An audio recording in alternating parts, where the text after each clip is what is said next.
여러분 안녕하십니까? 뉴스데스크 원주입니다. 강원도 출연기관인 한국기후변화연구원장이 업무보단 내년 지방선거 준비에 열심이라는 보도를 해드렸는데요. 그러는 사이 연구원에선 채용 등 각종 비리 의혹이 제기되면서 직원들의 일할 의욕마저 꺾고 있습니다. 권기만 기자가 보도합니다. 한국기후변화연구원의 업무용 차량들 중에는 직원들은 사용할 수 없는 차가 있습니다. 김동일 원장 취임 후 추가 임대한 차량인데 사실상 원장님 전용 차량입니다. 당시 용역 수주가 증가해 공용 차량이 부족하다며 업무용으로 임대했지만 실제 용역 업무를 수행하는 직원들은 배차가 아예 불가능합니다. 기후변화를 연구하는 기관의 특성도 있고 친환경차를 우선 사용하라는 정부의 지침도 있지만 이를 모두 무시하고 대형 SUV 차량을 선택한 것도 이상합니다. 그 전에는 저희가 아무리 업무가 이제 많이 늘어나고 이러니 우리 업무용 차량을 늘려달라고 했음에도 불구하고 그때에는 우리 연구원에 비용이 없기 때문에 더 이상의 차량은 추가가 되지 않는다라는 답변을 받았었는데 원장님이 새로 부임하시고 나서 채용 비리 정황도 있습니다. 내부 고발에 나선 직원들은 지난 4월 채용된 한 연구 위촉 요원을 김 원장이 채용 공고도 나가기 전에 연구원에서 함께 일할 직원이라고 소개하고 채용 과정 중에도 외부에서 부서장들과 서로 인사시켰다고 주장하고 있습니다.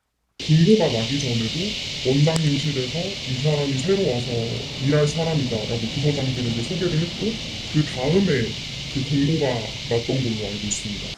연구원 측은 원장 전용 차량 사용에 대해 기존에도 원장이 주로 타는 차량이 있었다고 설명하고 채용 비리 의혹에 대해서는 외부에서 부서장들과 만나 서로 인사시켰다는 제보 내용은 사실과 다르다고 밝혔습니다. 직원들은 이 같은 분위기에 열심히 일하고 싶은 마음도 사라진다며 빠른 정상화를 한마음으로 바라고 있습니다. 연구원 내부에 사실은 그런 분위기라는 것이 상당히 안 좋은 상황이에요. 지금도. 그래서 연구원 직원분들뿐만 아니라 전체 지금 속해 있는 소속 인원들은 이런 분위기를 지속적으로 감지하고 있었고 앞으로도 더 나아질 거라는 그런 기대감은 없는 것 같습니다. 강원연구원에서는 특혜 승진 의혹이 불거지고 혁신도시 발전지원센터에서는 없는 회의를 만들어 회식비를 사용하고 부정 채용 의혹까지 제기됐습니다. 강원도의 출연 출자기관에서 각종 비위 행위들이 터져나오고 있는 가운데 강원도의 감시 기능이 제대로 작동하고 있는 건지 의문입니다. MBC 뉴스 권기만입니다. 횡성군이 근속 2년이 넘은 노동자들을 계약 해지한 것은 부당해고로 볼 수 없다는 법원의 판결이 또 나왔습니다. 노동자들은 과거 무기계약직으로 전환된 선배들을 예로 들면서 누구는 되고 누구는 안 되는 거냐며 반발하고 있습니다. 사건은 대법원에서 최종 판가름 날 전망입니다. 보도에 황구선 기자입니다. 근속기간이 2년이 넘은 노동자를 계약 해지한 횡성군 처분이 부당해고냐 아니냐를 놓고 3년째 이어지는 법적 분쟁. 중앙노동위원회는 횡성군이 기간제 노동자를 2년 이상 고용했고 업무 공백 없는 형식적 채용 절차를 거쳤다며 횡성군이 무기계약 상태로 전환된 노동자들을 일방적으로 해고한 부당해고라고 판정했습니다. 실제로 횡성군은 매년 채용 절차를 거쳤다면서도 해당 노동자들의 고용보험 자격을 그대로 유지하거나 해마다 퇴직금을 정산하지 않았고 정규직이 받는 15일의 연차 휴가를 부여하기도 했습니다. 하지만 횡성군은 법적 판단을 받겠다며 행정소송을 제기했고 법원도 횡성군 손을 들어줬습니다. 지난 5월 서울고등법원이 1차 노동자 6명에 대한 부당해고 인정을 취소한 데 따라 최근 서울행정법원은 2차 노동자 4명도 적법한 계약 해지로 봤습니다. 패소한 노동자들은 청년을 유치하겠다는 횡성군이 질 좋은 일자리 없이 가능하겠냐고 반문했습니다. 횡성군에서는 지금 젊은 청년들 와서 자리 잡았으면 좋겠다라고 하는데 고용이 안정되지 않으면 누가 와서 여기서 젊은 사람이 살 수 있을지. 1, 2차 모두 10명의 노동자가 노동위에서 부당해고를 인정받았지만 법원이 취소한 상황. 사건은 대법원에서 판가름 나게 됐습니다. 노동자들은 문재인 정부 기간 공공부문 정규직화 정책으로 2022년까지 120명이 공무직 전환됐는데 왜 우리는 안 되는 거냐고 반발하고 있습니다. 2년 넘게 기다린 사람들이 꽤 있는데 저희 선배들도 다 그렇게 공무직 전환이 됐던 거고 저희도 그렇게 될 줄 알았던 건데 군에서 저희를 빼고 무기계약직 전환 실적에 따라 인건비 한도 초과를 문제 삼지 않던 정부 방침이 사라지면서 공무직 전환을 중단할 수밖에 없었다는 횡성군. 기간제 노동자를 모두 전환하기엔 막대한 예산 지출을 감당할 수 없다며 대법원 판단을 기다리고 있습니다. MBC 뉴스 황구선입니다. 원주의료원이 지난 2022년부터 시작한 서관 증축 공사를 완료하고 공공 어린이 재활의료센터와 심뇌혈관 센터의 운영을 시작했습니다. 공공 어린이 재활의료센터는 발달장애, 뇌병변 등 재활치료가 필요한 아동과 청소년들을 위한 전문 진료를 제공하고 심뇌혈관 센터는 급성 심근경색, 뇌졸중 등 중증 심뇌혈관 질환의 신속한 대응과 전문 치료를 목표로 운영됩니다. 원주의료원의 공공어린이 재활의료센터가 개소하면서 강원도 내 센터는 춘천과 원주 두 곳까지 늘었습니다. 강릉 오봉저수의 저수율이 13% 선까지 떨어지면서 가뭄이 극한 상황으로 치닫고 있습니다.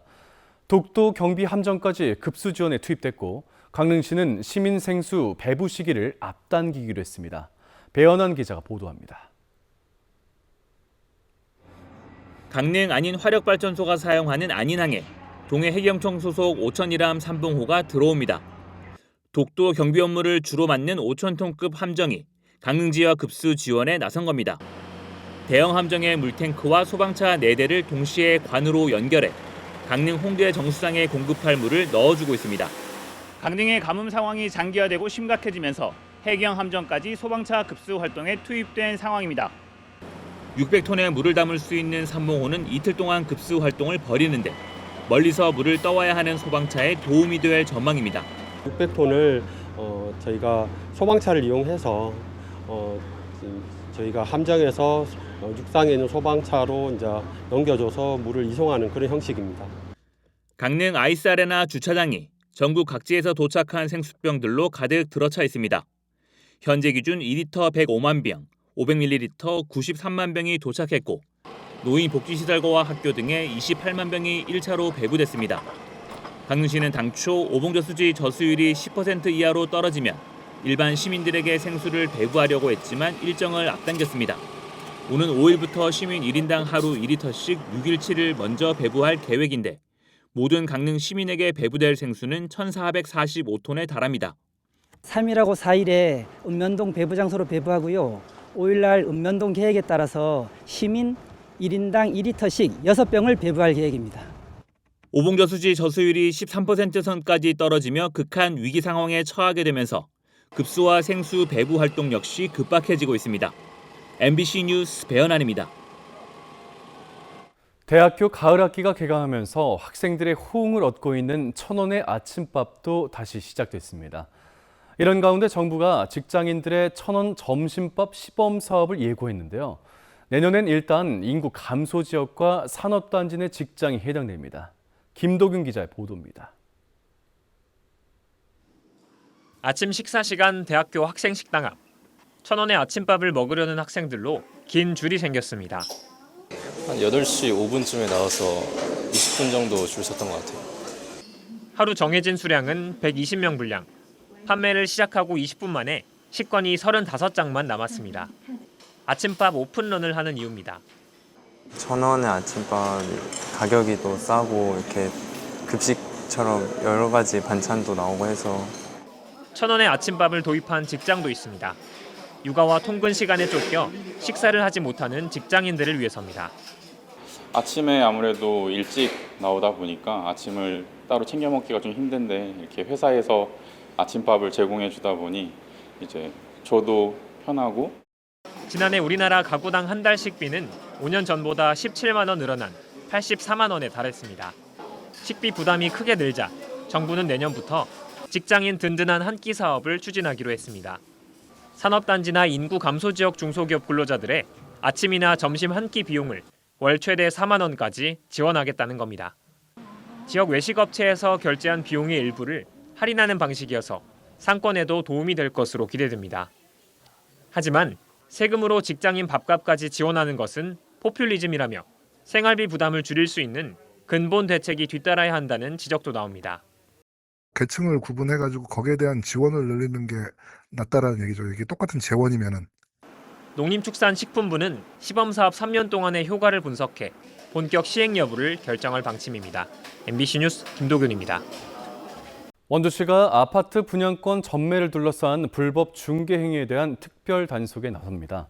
이번 단속은 원주역 일원에 건축 예정인 아파트 분양권 계약 기간에 맞춰 오는 11일까지 진행되고 분양권 거래 과정에서 발생할 수 있는 불법, 일명 떴다방 영업과 무등록, 무자격자의 중개 행위, 사무소 외 장소에서의 중개 행위 등을 점검합니다. 실효성을 높이기 위해 암행 단속 방식을 병행할 계획이고 적발될 경우 관련된 법에 따라 행정 처분과 형사 고발 등 엄정 조치할 방침입니다. 영월군이 교육부가 주관한 공영형 스터디 카페 자기주도 학습센터 공모에 선정됐습니다. 영월군은 앞으로 진로 진학센터 청소년 꿈터를 활용해 최소 30명을 수용할 수 있는 스터디 카페를 조성하고 학습 도우미를 배치해 매일 저녁 9시까지 운영할 예정입니다. 영월군은 지난 4월과 7월 두 번에 걸쳐 자기주도 학습 지원 프로젝트 꿈틀 먹공을 운영해 1,200여 명의 참여를 이끌어냈고 자기주도 학습 공간에 대한 지역 학생들의 수요를 확인한 바 있습니다. 평창군이 강원 행복 일터 조성 사업에 참여할 중소기업 2곳을 오는 15일까지 모집합니다. 대상은 공고일 기준 2년 이상 영업 중인 평창군 내 중소기업으로 사업에 선정되면 고용 환경 개선을 위한 시설 개보수 비용의 80%를 1,000만 원 한도 내에서 지원받습니다. 기업 선정은 서류 심사와 현장 조사, 심의위원회 심사를 거쳐 이번 달 말에 최종적으로 결정됩니다. 전국 교직원 노동조합 강원지부가 강원도 교육청이 조합 활동을 시위로 규정해 특정 감사를 시도하고 있다며 즉각적인 중단을 요구했습니다. 전교조 강원지부는 지난해 학교 현장에서 신경호 교육감 면담을 요구한 것은 경찰이 혐의 없음으로 불송치 결정했다며 정당한 노조 활동이라고 주장했습니다. 이어서 감사 과정에서 교육청이 해당 활동을 불법 시위로 전제하고 질의를 이어갔다고 비판하면서 학교에 퇴거 요청이 없었는데도 있었던 것처럼 설명했다는 점을 들여 이른바 블랙리스트 의혹도 제기했습니다. 원주 DB 농구단이 오는 13일부터 일본에서 열리는 레반가 컵 대회에 참가합니다.